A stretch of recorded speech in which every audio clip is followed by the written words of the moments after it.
노아 시대에 일어난 홍수 심판으로 인해서 세상에 존재하는 사람들이라고 하는 그 사람은 노아와 그의 아내, 그리고 셈과 함과 야벳이라고 하는 세 아들, 그리고 세 며느리, 총 8사람 뿐이었습니다. 이 세 아들들의 가정을 통해서 다시금 세상에는 사람들이 하나 둘 번져 나가기 시작했습니다. 이들은 하나님께서 세상을 심판하시던 홍수 시대에 방주를 짓고 그 안에 들어감으로 보호를 받았던 셈과 함과 야벳의 후손들입니다.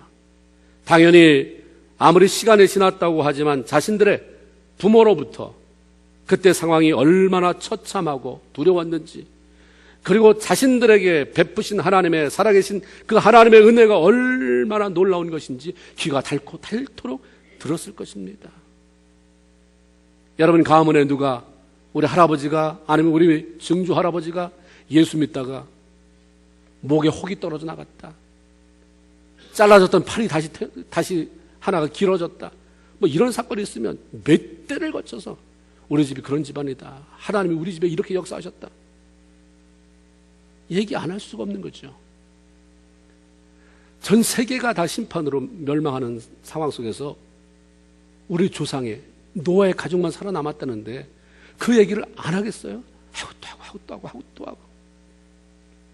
그런데 그 감격은 잠시뿐이었고 시간이 지나면서 여전히 제 가운데 많은 사람이 하나님과 관계없는 삶을 살기 시작합니다. 누가 가르쳐주지 않았어도 인간 안에 내재되어 있는 죄의 뿌리가 하나님을 대적하게 만든 것입니다. 밭은 그냥 두면 저절로 거기에서 무슨 딸기가 나고 오이가 나고 토마토가 나지 않아요. 가꿔야 되고 심어야 되고 풀을 뽑아줘야 됩니다.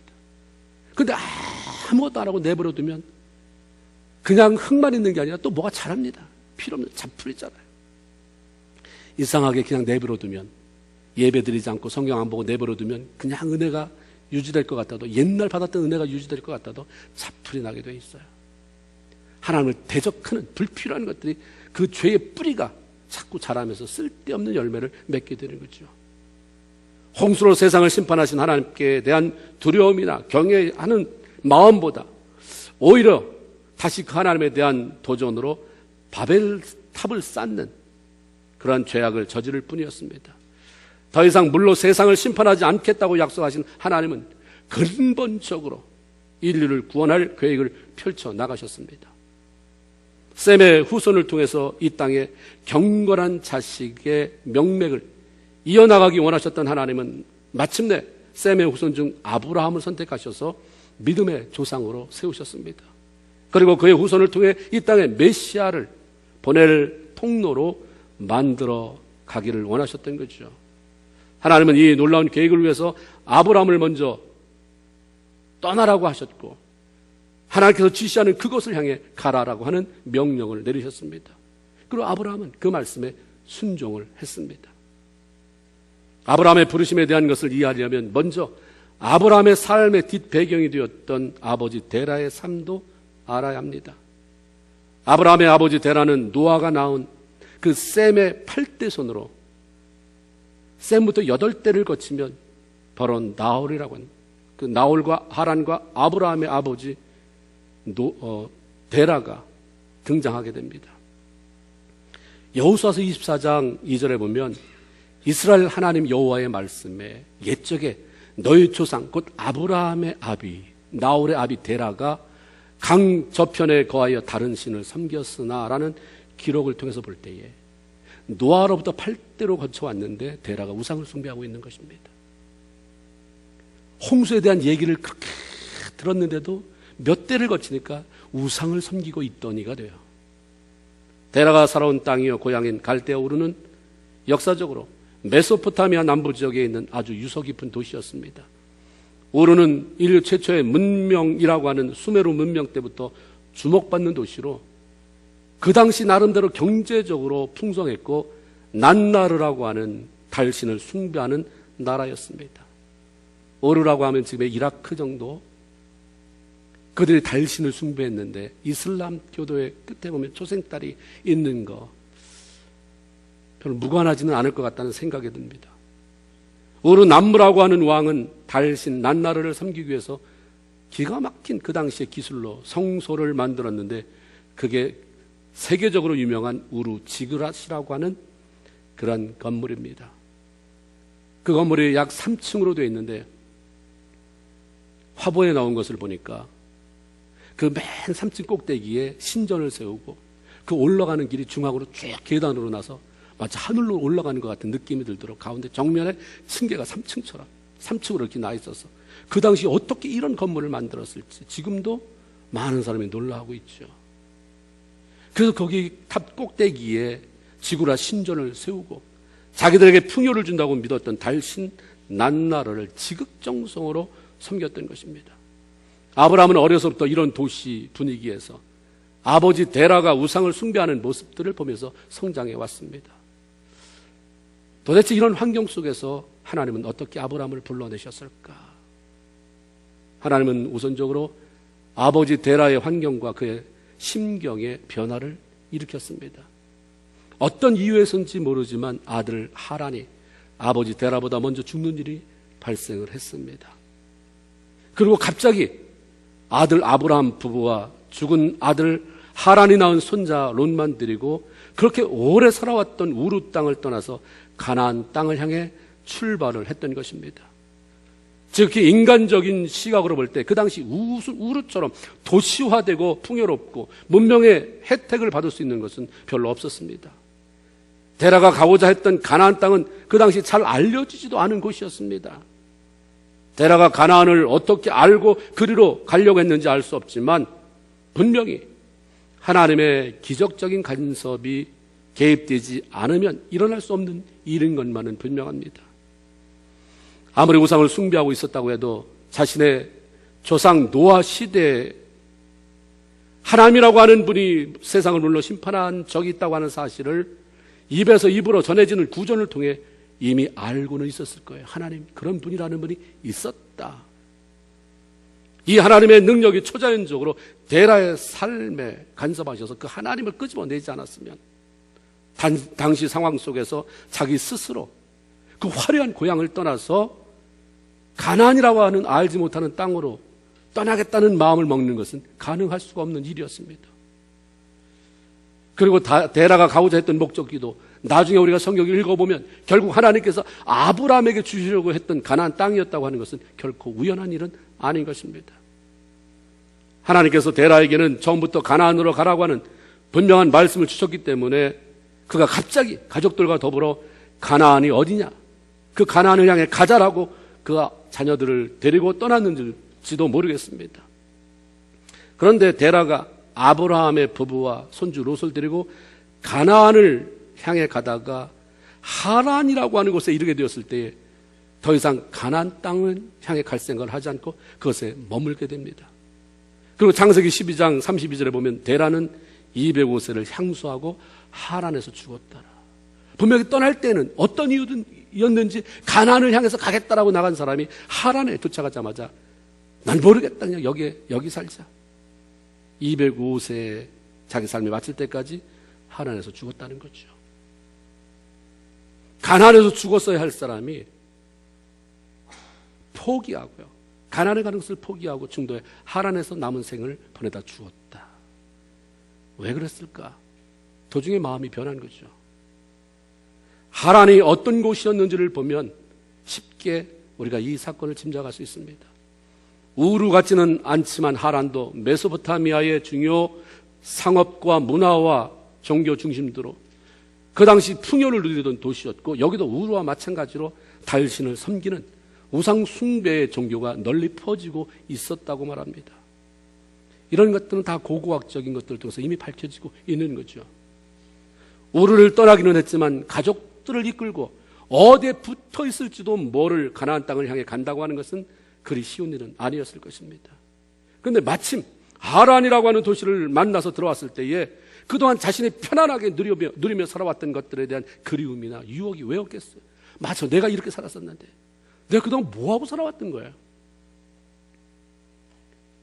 데라는 그것들을 극복하고 넘어설 힘이 없었습니다. 그래서 결국 그는 거기서 머물러 살기로 하고 가나안 땅을 포기한 거죠. 예수를 믿고 처음에 하나님의 음성을 들을 때는 어디든지 말씀하옵소서. 갑자기 그럴 것 같지 않은 사람이 벌떡 일어나서 아니 어떻게 저 사람이 저렇게 변할 수가 있는가? 어떻게 이기적인 사람이 저렇게 베풀며 저렇게 자기 삶을 다 내놓고 살 수 있는가 하다가 중간에 어떤 이유로든 멈칫해서 돌아보니까 맞아 이건데 내가 지금까지 뭐하고 살았냐? 이렇게 좋은데 잠깐 예수 잡는 거 손 놨더니 예수님이 날 잡는 거 손을 뿌리쳤더니 이렇게 좋은 세계가 있었는데 이렇게 누가 뭐라든 말든 내가 벌어서 내가 먹고 살고 내가 하고 싶은 짓 다 하면 되는데 내가 뭐하고 살았던 것이냐? 가나안을 떠나오는 흉내는 냈지만 우르를 그래서 떠나긴 했지만 하란이라고 하는 그 지점에서 더 이상 머물러 앞으로 나가지 못하는 신앙인이 얼마나 많은지 알 수 없어요. 205세 하란에서 죽은 게 뭐가 대단하다고 하나님이 썼겠습니까? 우르를 떠났지만 하란에 발목 껴 가나안을 가지 못한 사람이 그냥 그렇게 많이 있다. 여러분 어떻습니까? 떠난 적은 있으시잖아요. 잘 살아봐야지. 봉사하며 살아야지. 이 일만을 내가 평생에 하나님 앞에 소원을 가지고 해드려야지. 어느 순간에 그냥 왔겠어요? 우르에서 그 하란까지 오는 길이 그렇게 고속도로가 나서 고속버스 타고 왔겠습니까? 걸어 다녀야 되는데 너무 힘들어요. 딸린 식구 거기 가서 먹고 살려면 뭘 끌고 가는 것도 있어야 되죠. 어린 그 손주 로또 딸려 있죠. 그 잠깐 머물렀는데 이런 세계가 있구나. 열심히 해보려고 하는데 알아주지도 않죠. 주변에 말은 많죠. 그래서 예수 믿는데 더 문제는 많은 것 같죠. 뭐가 그렇게 지출돼야 되는 게 많은지 내가 모아도 모아주시는 게 없는 것 같죠. 어느 날 딱 보니까 이런 게 있구나. 이런 거였지. 내가 이러려고 미국 왔는데 그동안 뭐하고 살았나? 거기서 머물러서 205세에 죽었더라. 자신의 의사와 상관없이 아버지를 따라 고향 우르를 떠나오고 아버지의 결정대로 하란에 머물러 살고 있던 아브라함에게 어느 날 하나님께서 그를 찾아오셨습니다. 아마도 하나님이 데라에 대한 그것은 접은 것 같아요. 거기에 머물러서 더 이상 나가기를 원치 않는 그 데라에게 연연해 할 필요가 뭐 있겠습니까? 저 같아도 그랬을 것 같아요. 건드리면 그냥 벌떡 일어나서 왜요라고 말할 만한 그런 사람 아브라함이 옆에 있는데 찾아오셨어요. 건드린 거죠. 그리고 오늘 본문 1절의 말씀처럼 아주 분명하게 너는 너의 본토 친척 아비집을 떠나 내가 내게 지시할 땅으로 가라라고 하는 소명을 주십니다. 어디서 무엇을 하든지 그냥 나 편한 대로 내가 좋아하는 일을 하면서 살면 됐지 왜 굳이 떠나라고 하시고 또 어딘가를 향해 가라라고 명령을 하시는가? 창세기에 가라는 예수님께서 마태복음에 또 가라라고 하시는 명령으로 이어집니다. 떠나는 것 중요하고 가는 것은 굉장히 중요해요. 2절에 보면 하나님은 아브라함에게 그를 부르시는 목적에 대해서 내가 너로 큰 민족을 이루고 내게 복을 주어 내 이름을 창대케 하리니 너는 복의 근원이 될지라 라고 말씀해 주셨습니다. 하나님의 말씀은 신명기 10장 13절 말씀처럼 내가 오늘날 내 행복을 위하여 내게 명하는 이 모든 여호와의 명령과 규례라고 하는 그 말씀처럼 하나님께서 저나 여러분 하나님의 자녀들 백성들에게 무엇을 명하시는 것은 하나님의 유익과는 전혀 상관이 없어요. 이 땅에 존재하기 전에 사람이 생겨나기 전에 하나님은 누구십니까? 라고 모세가 물었을 때 I am who I am. I am that I am. 나는 나다. 스스로 존재하신 하나님은 아무 도움이 필요 없어요. 뭐 사람도 필요 없고 짐승도 필요 없고요. 그렇죠? 그런 하나님이 모든 것의 근원이신 하나님이 우리에게 이렇게 말씀하신다고 해서 그래서 내가 그것에 순종한다고 해서 무슨 유익이 하나 앞에 돌아가겠습니까? 너의 행복을 위해서라고 성경이 그렇게 말하잖아요. 내 행복을 위해서 말하는 거다. 내가 너한테 봉사하라고 하는 뭐 헌금하라고 하는 내가 주일 성수하라고 하는 말씀대로 살라고 하는 그래서 내가 너한테 받을 게 뭐 있는데 내 유익이 뭐 있는데 너 잘 되라고 너 행복하라고 말하는 것이다 라고 성경이 말하잖아요.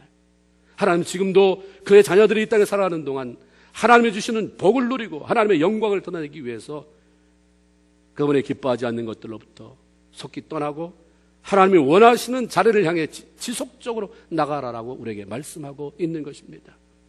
하나님께서 아브라함에게 떠나라고 하신 것은 본토 친척 아비의 집이었습니다. 본토 친척 아비 집. 모두가 다 우상에 쩔어 있는 사람들이에요. 우상의 도시에서 죄악에 젖어 살던 과거의 모든 삶들을 청산하라고 하는 말씀입니다.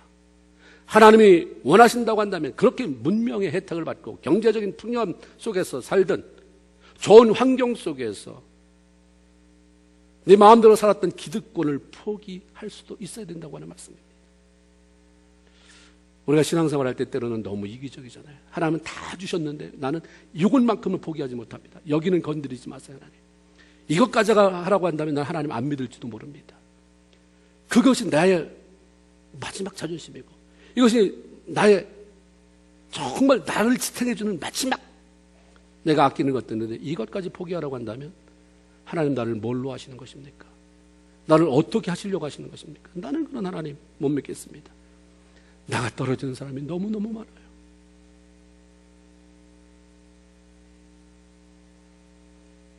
음식을 먹는 이유가 주로 배고파서 이기는 하지만 때로는 습관적으로, 때로는 아까워서, 때로는 욕심으로, 때로는 접대 차원에서, 때로는 체면 때문에 등등 많은 이유로 먹게 되는 경우가 있죠. 우상을 섬기는 일이 자기가 원치 않는 일을 해도 그 환경 속에 살다 보면 내 의지와 상관없이 부모의 강요로 말미암아서 네가 우리 집 망하게 만들려냐? 너도 섬겨. 다른 사람들과의 관계 유지 위해서 체면 때문에 등등 많은 이유로 선뜻 벗어나지 못할 수도 있는 것이죠. 그래서 하나님은 아브라함에게 그런 것에서부터 멀리 하라가 아니라 아예 떠나라라고 말씀합니다. 오래 살아온 곳이고 부모와 친지들이 있는 곳이라 해도 하나님이 원치 않는 일들을 행하며 망할 수밖에 없는 환경이라고 한다면 그것으로부터 나오라라고 말씀하세요. 이것은 아브라함에게 엄청난 결단과 대가를 요구하는 명령입니다. 옛날에 우리가 어렸을 때만 해도 신앙생활 하는 분들이 참 철저하잖아요. 그때는 헌금도 미리 다 찾아와서 전기 다리미가 어디 있습니까? 숯불에 하는 그 다리미 가지고 다 다리기도 하고 그걸 일부를 다린다고 해서 1,000원을 다린다고 해서 5,000원 되는 것도 아닌데 준비하고 먼 길을 걸어와야 되니까 새벽부터 떠나고 그런 걸 보니까 신앙생활 이렇게 하는 것이다 를 많이 배우게 되는데 점점 하나님 앞에 나를 맞추기보다는 나한테 하나님을 맞추는 사람이 많아지니까 편안하게 그 오늘날 세대는 너무 좋은 고객이 돼버려서 내가 가주는 것이 이것만 해도 대단한 줄 알아라 해서 교회가 많은 성도와 함께 하나님 나라를 침노해 가는 것이 아니라 좋은 고객들을 유치하려고 애를 쓰는 데가 돼버리니까 영성으로는 메말라가기 시작하는 것입니다. 그래서 하나님의 군사가 배출되어야 하고 하나님의 거룩한 일꾼들이 배출되어야 하는데 늘 기저귀를 차고 우유병을 빨면서 보채는 자들을 그렇게 가득 채우게 되는 일이 그런 이상한 현상이 벌어지게도 되는 거죠. 하나님은 아브라함에게 엄청난 결단, 대가를 요구하는 명령하셨습니다. 그러나 4절에 보면 이 아브라함이 여호와의 말씀을 쫓아갔고라고 하는 말씀처럼 아브라함은 하나님의 말씀 앞에 주저하지 않고 결단했습니다. 그 어떤 것보다 자기를 찾아오시고 말씀하신 하나님께 자기 삶의 우선순위를 두었기 때문인 거죠. 떠난다고 하는 것은 자신을 포기하고 하나님을 선택하는 것입니다. 하나님께서 원하시는 일을 위해 나를 포기한다고 하는 것은 결코 달콤한 이야기가 아닙니다. 결단과 더불어 아픔이 동반되기도 하고 일시적으로 소망이 끊어지는 것 같은 절망감을 맛볼 수도 있는 것입니다. 모든 것을 다 잃어버리는 것 같고 주변 사람들에게 버림을 받을 것 같은, 버려진 것 같은 두려움이 찾아오는 것을 경험할 수도 있습니다. 우리가 포기할 것 가운데는 대단한 것이 아니라 해도 그동안 일구온 기득권을 포함해서 하나님을 뒤로 하고 안주하려고 하는 마음, 하나님과 상관없이 살아온 잘못된 습관과 죄악들도 포함이 되어 있는 것입니다. 누군가를 미워하려고 했던 마음을 포기하고 내려놓을 때에 진정한 용서와 자유, 기쁨을 맛보게 되는 것처럼 포기하는 것이 없으면 하나님이 원치 않는 것들, 그래서 내가 포기하는 그런 결단, 대가를 치르는 그런 것들이 없으면 능력을 경험할 수가 없습니다. 왜 무능해지는가? 기도하는데. 옛날부터 더 많은 영적인 세미나도 있고, 옛날에는 무슨 세미나가 있어요. 무조건 기도원에 올라가서 같이 기도하고 내려오고 하는 것인데, 요즘은 무슨 영적 전쟁이다, 무슨 뭐다 수도 없는 세미나가 있는데 왜 능력은 덜해지는가? 포기하지 않아서 그래요. 예수는 잘 믿는데 포기는 안 하면서 예수를 잘 믿는 거죠. 포기하게 되면 없어져 버리면 되니까. 하나님을 믿는다고 하면서 자신을 포기하기 위해 그 어떤 대가를 치르는 것 없이 그저 달라고 아우성만 치면, 복만 구하며 살면 어쩔 수 없이 명복상의 교인일 뿐 무능한 신앙인으로 전락할 수밖에 없는 것입니다. 우리가 예수를 믿으면서도 하나님의 자녀가 되어 살아가는데 왜 복의 근원으로서의 삶을 살아가지 못하나? 축복의 통로라고 하는 기가 막힌 표현을 사용하고 노래하면서도 너는 복의 통로, 너는 축복의 통로라고 하면서 왜 통로가 아니라 벽이 되어버리는가? 그것은 우리가 떠나야 할 것들로부터 떠나지 못하고 대가를 치르는 일을 회피하기 때문인 것입니다. 하나님께서 아브라함에게 큰 민족을 이루고 이름을 창대케 하고 복의 근원이 되도록 만들어주겠다고 약속하신 것은 떠나라고 하시는 명령 다음이었습니다. 너무 축복이 남발되어 있어요. 예수 제대로 믿지도 않고 주일 성수도 못하고 자기 마음대로 살아가는데도 하나님의 축복은 그냥 마음껏 쏟아버려. 뭐 돈 들어요? 감히 예수 잘 믿으세요. 그런 말을 못하는 거죠. 감히 하나님이 결단하고 사세요. 이런 말을 잘 못해요. 앞으로는 점점 더 하겠죠. 개인 프라이버시와 관계가 있다고 생각하기 때문에. 먼저 하나님의 말씀대로 본토 친척 아비집을 떠나면 아브라함의 삶을 복되게 하시겠다고 하나님이 약속하신 것입니다. 복을 기대하기 전에 하나님께서 원하지 않으시는 자리에서 떠나는 것이 우리가 먼저 해야 하는 일입니다. 주님 닮고 싶어서 주님이 기뻐하는 자리로 나아가기 위해서 하나님께서 원치 않는 것들을 기꺼이 포기하고 결단하며 나아가는 그런 성도들, 그런 자녀들을 어떻게 외면할 수가 있겠느냐고 하는 것입니다. 나 아니어도 너는 얼마든지 살 수 있다가 되면 문제가 생기는 거예요. 예수 믿어도. 너는 나 아니면 안 되는 존재구나. 나만 바라보니 내가 어떻게 너를 외면할 수 있겠느냐가 돼야지. 주님도 여러 개 중에 하나고 어쩌다 주님하고 눈이 마주쳐서 걸리면 요행이고 재수 좋은 거고 아니면 말고요. 내가 애써보죠. 주님이 전부이기 때문에 내가 아니면 돌볼 수 없었어요. 부모님이 더 애착을 갖는 자식이 누굽니까? 뭐 당당하게 실력도 있고 그러면 자부심도 있고 자랑스럽지만 형제들에게 치여서 잘 못하고 뭐 봐도 제가 세상을 제대로 살아갈까 애착이 가잖아요. 내가 도와주지 않으면 안 될 것 같고 아무리 세상적인 배경이 뛰어나도 하나님 아니면 안 됩니다라고 그래서 하나님 바라보는 자 그래서 어떻게든지 그 하나님이 아니면 안 되기 때문에 하나님의 비유 맞추려고 하는 하나님이 이거 포기하라니까 포기하려고 했어. 이 자리로 가라니까 이렇게 자리로 했어. 나 아니면 너는 못 살겠구나. 그런 사람을 어떻게 외면하고 축복하지 않을 수 있겠느냐 하는 거죠. 하나님은 자신의 모든 소유와 기득권을 기꺼이 포기하고 말씀에 순종하며 떠난 아브라함을 축복하셨습니다. 하나님께서 원치 않는 곳을 떠난다고 하는 것은 하나님의 인도하심을 따라서 그분이 원하시는 것을 향해 따라가겠다는 그런 결단을 의미하는 것입니다. 1절에 보면 하나님은 아브라함에게 떠나서 내가 네게 지시할 땅으로 가라. 아브라함은 그 말씀을 따라 갔습니다. 어딘지 모르고 그냥 간 거예요.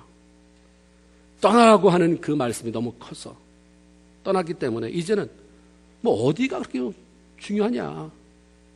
어딘지 몰라도 하나님이 인도하시는 대로 무조건 끝까지 매일매일 따라가겠다라고 나선 거죠.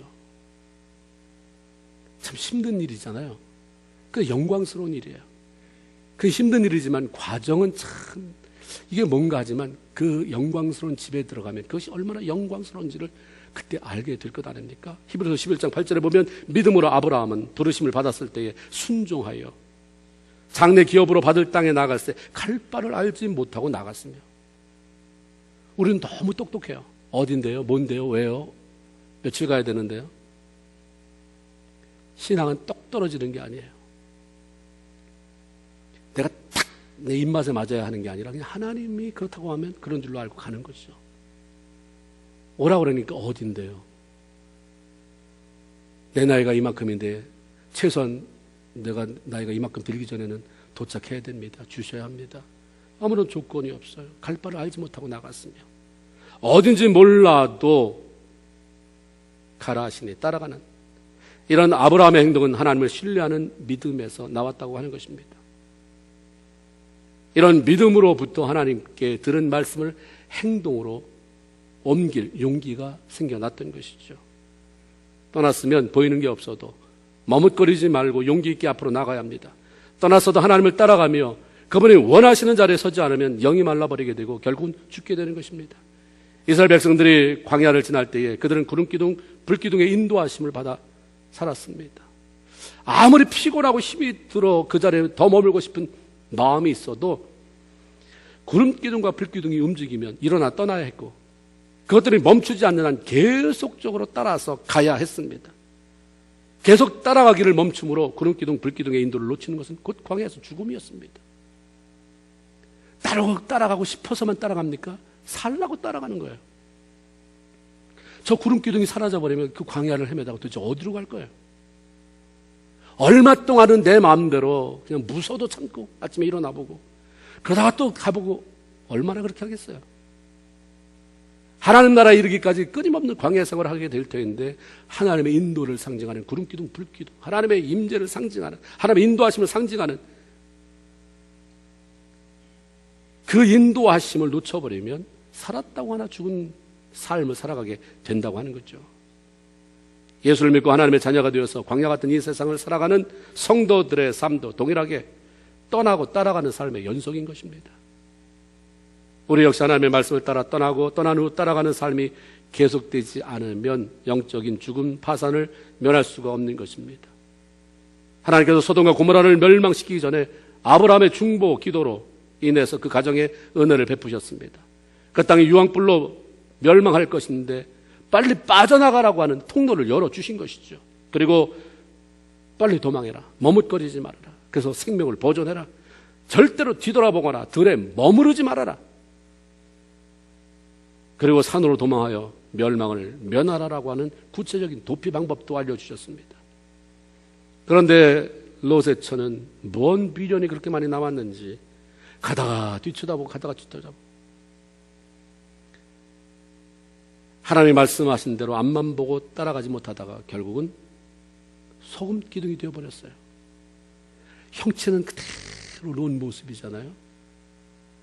사해 쪽으로 가다 보면 저게 롯이라고 그렇게 말하는 소금 기둥이 있어요. 실제로는 아닌지 그런지 모르지만 정말 사람 모양이에요. 겉으로는 멀쩡한 그 사람 모습이지만 소금 기둥인걸요. 따라가기를 멈추면 그 모습이지만 내면은 굳어있는 소금 기둥이 될 수밖에 없어요. 죽은 거죠. 누가복음 9장 62절에 보면 예수님께서 이르시되 손에 쟁기를 잡고 뒤를 돌아다보는 자는 하나님의 나라에 합당치 아니하니라. 대가를 치르고 결단을 하고 떠났으면 이제 뒤를 돌아보지 않고 용기 있게 앞만 향해서 하나님을 따라 하나님의 인도하심을 따라 살아가는 삶이 필요하다고 하는 말씀이죠. 계속해서 하나님의 인도하심과 그분의 지시하심을 따라 살아가기를 포기한 순간 우리 모두는 죽은 자가 되는 것입니다. 우리는 데라의 모습을 통해 끊임없이 하나님을 따라 살지 않는 성도는 살았다고 하는 이름은 가졌으나 실상은 죽은 자가 되고 만다는 사실을 깨닫게 됩니다. 숫자에 민감한 사람이 창세기 11장과 12장을 읽어보면 모순을 발견하게 됩니다. 창세기 11장 26절에 보면 데라는 70세에 아브라함을 낳았다고 기록되어 있습니다. 그리고 아브라함이 하란을 떠날 때 75세라고 얘기해요. 그러니까 70세에 난 아들이 75세가 되어서 자기 곁을 떠날 때 145세. 145세. 그런데 사도행전 7장 4절을 보면 아브라함이 갈대아 사람의 땅을 떠나 하란에 거하다가 그 아비가 죽으며 하나님이 그를 거기서 너의 시방 거하는 이 땅으로 옮겼느니라. 떠난 게 아버지가 죽을 때 떠났다고 했는데 그럼 아버지가 이 아브라함이 떠날 때는 아버지가 145세여야 하는데 창세기 11장 26절에는 205세를 하란에서 살다 죽었다고 하는데 실제로 계산상으로는 145세가 나오는 거예요. 70세의 아버지가 아들을 낳아서 그 아들이 75세가 떠났는데 그 떠날 때 아버지는 죽었다고 사도행전은 말하는데 성경은 205세라고 말해요. 145세와 205세는 60년의 차이가 있습니다. 데라의 60년의 인생은 어떻게 되어버린 것인가? 우리가 성경 다른 곳을 쭉 보면서 유추해보면 하나님의 시각으로 볼 때 데라가 하나님의 지시하심을 따라가기를 멈추는 순간 그는 죽은 자나 다를 바가 없다고 하는 거죠. 데라는 갈대아 우르를 떠났지만 하란에 멈추어서 움직이질 않았습니다. 아브라함이 하란을 떠날 때에도 아버지 데라는 생각을 고쳐먹고 나를 떠나야 되겠다. 너를 따라야 되겠다. 내가 하나님으로부터 그런 지시하심을 받았다니 나도 가야 되겠다라고 떠나지 않았어요. 아브라함이 몰래 슬쩍 떠났겠습니까? 그래서 아브라함은 조카 롯만 데리고 떠날 수밖에 없었습니다. 이미 하나님 따르기를 포기한 것이고 이것은 그에게 영적인 죽음이나 다를 바가 없었습니다. 비록 데라가 육신적으로는 205년을 살다 죽었지만 하나님이 볼 때 데라는 아브라함이 하나님의 말씀을 따라서 떠날 때 이미 죽은 자와 같은 존재가 되어버린 것입니다. 창세기 12장에서 아브라함이 하란을 떠날 때까지도 데라는 살아있었는데 하나님은 11장에 서둘러서 데라가 죽었다고 그렇게 말해버려요. 아직 12장에도 보면 데라가 살아있는 것인데 205세 하란에서 그가 생을 마치고 죽었다. 하나님의 부르심을 받아서 따라가기를 거부하고 불순종하며 자기 마음대로 살아가는 것은 하나님 보실 때 살았으나 죽은 자 같은 것입니다. 하나님은 하나님과 함께 살아가기를 포기하고 자기 마음대로 살아가는 사람들의 나이에는 별 관심이 없습니다. 창세기 5장에 보면 죽음을 보지 않고 하늘에 옮겨진 에녹에 대해서 그가 365년을 살았지만 300년 하나님과 동행했다고 분명하게 구별을 지어놓습니다. 그 사람들이 365년을 살았다고 하는데 내가 볼 때는 300년 살았다. 나와 동행한 횟수가. 나는 그것에 관심이 있다는 거죠. 하나님은. 그런 것을 볼 때 하나님의 관심은 이 땅에서 몇 년을 살았느냐, 몇 년을 이 땅에서 먹고 마시며 지냈느냐보다 더 몇 년을 그분과 동행하는 삶을 살았느냐에 관심이 있으시다는 것을 알게 됩니다. 성경에서 장수가 복이라고 말할 때 그것은 하나님과 동행하며 살아가는 날이 길어지는 것을 의미하는 것이지 단순히 오래 사는 것을 장수라고 말하는 것은 아닌 것입니다. 하나님과 동행하면서 길게 사는 것이 장수예요. 1절에서 하나님은 아브라함에게 가야 할 곳이 어디라고 가르쳐주지 않고 그저 내가 내게 지시할 땅으로 가라라고 하셨지만 7절에 가보면 결국 아브라함이 가나안에 도착했을 때는 바로 여기다.